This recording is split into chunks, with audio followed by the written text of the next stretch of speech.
Landlords in Oregon say there are no repercussions for tenants who damage property, and it is virtually impossible to evict them.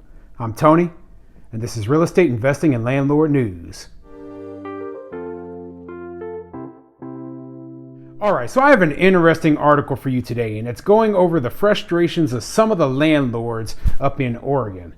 Now, as I've told many times before, Oregon is one of those places where they're extremely anti-landlord, extremely pro-tenant. There's lots and lots of rules and regulations in place that landlords have to jump through. There's always trying to look and pass new laws, new rules, new regulations on landlords. There's lots of politicians up there who hate landlords. It's the kind of place I wouldn't personally want to invest. So the article I have today, it's going over the frustrations that some landlords are feeling trying to operate in this sort of environment. Hey, and I feel it, okay? I mean, this is absolutely ridiculous.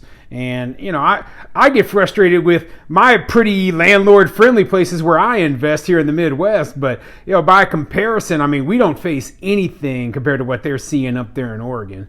It is probably up there in terms of being one of the worst places to be a landlord, especially if you're investing in the city of Portland itself. But even in the rest of the state, they throw a lot of the state level protections out there for tenants based upon, Portland, based upon it being the biggest city.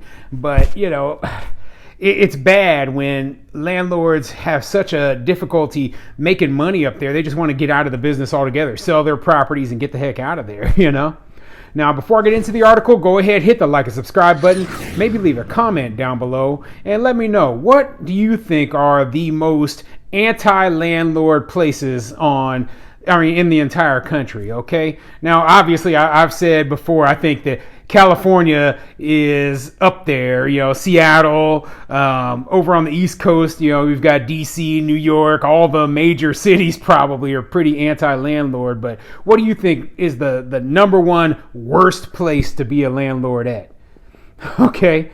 My personal preference or my belief is that it's Seattle, but maybe there's something about Oregon or Portland or LA or San Francisco. Who knows? I mean, it could be a multiple way tie. Okay. Now, this article is coming from KTVZ.com, and it says, "Bend landlords say state's pandemic protections for tenants add to their struggles." All right, let's see what it says. Some Bend landlords say they are facing serious challenges as a result of added tenant protections amid the COVID-19 pandemic. Several landlords say it's worsened a situation in which state landlord-tenant laws lean too much in favor of tenants. They've expressed that ever since the pandemic began and renter protections against eviction were increased, they're getting taken advantage of. A commonly voiced concern is that there are no real repercussions when property is damaged, and it's virtually impossible to evict tenants. So yeah, they're now coming out here and they're saying, hey, we've got all, they put all these pandemic protections in for the tenants, right? But they didn't even think about the landlords, what the landlords were going to have to do in the situation when they couldn't evict these tenants. So the initial thought was, we'll pay this rental assistance. But a lot of landlords, they didn't want the rental assistance. They wanted those tenants out of their units, okay? And that might be because they were a nuisance or because they just didn't get along with these tenants. And they were protected from that eviction. Now, when the tenant isn't paying rent, that doesn't mean that all of a sudden all of our bills they just stop. I mean, we still got a ton of bills to pay and nobody even cared. And that's what pissed me off, okay? And that's why, the eviction moratoriums and all these rules and regulations, you know what the end result is? And I've said this before. It ends up being, housing ends up more expensive than it was before you put all this stuff in place. So all these tenant protections that you think that are going to solve the problem, they make business more expensive for landlords. And what that does is that chases landlords out of the business.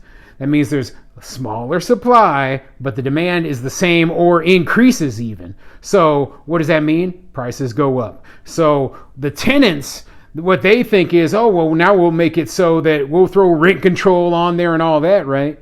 But that doesn't help either. It might help the people who are currently living in that unit, But landlords will either figure out a way to work around the rent control by, turning units into condos or selling to owner occupants. They'll figure out some other way to make a profit. And the supply will get so low that the few units that aren't rent controlled, the rents on those will skyrocket, okay? But anyway, before I go off into a tangent here, let me continue with this article. Okay. Others have questioned the credibility of the rental screening process that landlords must practice. The acting general manager for Eagle Landing Apartments, Christine Larson, said that when it comes to the screening process, many tenants falsify their information. Some of the experiences Larson said she has had to deal with involve drug addicts on her property that she could not rightfully evict because of renter protections. Others involve tenants choosing not to pay rent or for damages they caused. The Oregon legislature has overregulated everything towards the renter side, which is affecting our running a business and our ability to run a business, Larson said Monday. Yeah, and I kind of forgot about it, but I believe Oregon is one of those places where they say, well, the first qualified tenant who comes along, you have to accept them. You cannot, pick and choose which tenant you want based on who is the best qualified or who is the best tenant available. And so, it makes it so you might have a tenant come up and they just barely meet your income requirements, but then the person after them could come up and they make double or triple your income requirements, and they definitely could pay the rent, but you have to take that first person. And so it doesn't really make sense. Then they say stuff like, oh well, you can't get rid of this tenant who has drug problem, and you can't Oh, that's my dog. But, you basically are stuck with the tenants. Now I got the doorbell ringing. You're basically stuck with the first tenant who applies. And, that's just not the way that things should be operated. Landlords should be able to choose which tenant they want to put into their property, and they shouldn't be stuck with somebody that they don't want in there. We have had several people, as everybody in rentals, and I'm also talking about single-family homes that have chosen not to pay the rent, she said. And the legislator keeps on pushing it out. We have a mortgage, we have insurance, we have a lot of costs, and COVID has actually cost us a lot of money. Larson also points out that in the state of Oregon, landlords must accept the first qualified tenant. Though the intent is to eliminate bias, Larson recounts a situation where she rented a home which was non-smoking. She had to forego offering the rental to a working family she met later that evening because a group of 5 people she identified smoking in their vehicles had showed up first. Yeah, see, and that's a great example right there of why, choosing the very first people who come up, according to the law, it doesn't work, okay? So you have a non-smoking unit, you have to take those people into your place, and now they're going to funk the whole place up with all their, cigarette smoke and etc. And you might not want that in your unit, but you have to take them. That's completely ridiculous, okay? Now, I mean, I had a problem with that rule when I heard it originally. I'm glad that they don't have any kind of rule like that here where I live, but what do they expect landlords to do? All they can really do is just take it, and hopefully they make enough money to fix all the issues that they have because of it. But yeah, I mean, these landlords, they're sitting in one of the least landlord-friendly places in the entire country, so they shouldn't be too surprised. But I understand too that probably 20 plus years ago, when some of them started investing in real estate, these issues weren't as big of a deal. She said they didn't have any consistent form of income, but due to the criteria of the landlord-tenant laws, she had to rent to them regardless because they qualified. With the added struggles landlords have been facing, some say they feel prompted to sell their rental properties to avoid problems with tenants altogether. And that's what it's going to come down to, okay? So a lot of landlords, especially the smaller ones, the ones with just maybe 1, maybe 2 properties, they're just going to say, you know what, I'm done. I'm not going to deal with this mess.